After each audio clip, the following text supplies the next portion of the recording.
इस बीच सेमीकंडक्टर बनाने वाली दुनिया की सबसे बड़ी कंपनी फॉक्सकॉन के फाउंडर टेरी गो ने ताइवान में राष्ट्रपति पद का चुनाव लड़ने का ऐलान कर दिया। उनकी कंपनी का कारोबार ताइवान के अलावा चीन में भी फैला हुआ है और माना जाता है कि टेरी गो चीन के समर्थक हैं। टेरी गो ने ऐलान कर दिया कि अगर वो चुनाव जीत गए तो ताइवान में अगले 50 साल तक शांति रहेगी। ताइवान की मौजूदा राष्ट्रपति साई इंग-मेन को चीन का कट्टर विरोधी माना जाता है, जबकि टेरी गो उनके कट्टर विरोधी हैं। ताइवान और चीन के बीच के तनाव के लिए भी टेरी गो ने मौजूदा राष्ट्रपति को ही दोषी बताया। यहां तक कि उन्होंने दावा कर दिया कि अगर वो राष्ट्रपति बन गए तो वो ताइवान को यूक्रेन नहीं बनने देंगे, यानी जंग की नौबत ही नहीं आने देंगे। हालांकि उन्होंने 2019 में भी राष्ट्रपति चुनाव लड़ने की तैयारी की थी, लेकिन उस वक्त वो जिस पार्टी से चुनाव लड़ने वाले थे उस पार्टी ने आखिरी समय में किसी और को उम्मीदवार बना दिया था।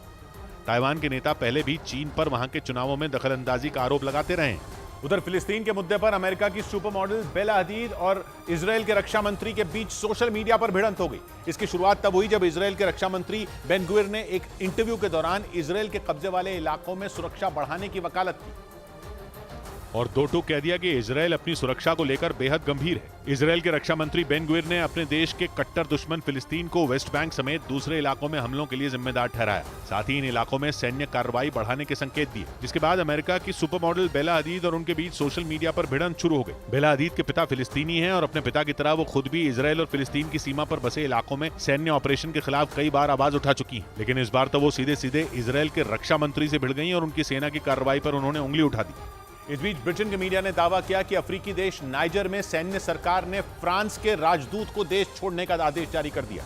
पिछले महीने ही वहां की सेना ने राष्ट्रपति को हटाकर सत्ता पर कब्जा कर लिया था, जिसके बाद से ही नाइजर में सेना की हुकूमत है और वहां की सेना ही आंतरिक और विदेशी मामलों से जुड़े सभी फैसले ले रही है। ब्रिटेन के मीडिया के मुताबिक इसी कड़ी में नाइजर की सेना ने फ्रांस के राजदूत को देश छोड़ने का फरमान जारी कर दिया। खबर है कि उन्हें 48 घंटों की मोहलत दी गई। आरोप लगाया गया कि जब से नाइजर में सेना ने सत्ता संभाली है तभी से उसके निशाने पर फ्रांस है, क्योंकि नाइजर पर लंबे समय तक फ्रांस का शासन रहा था।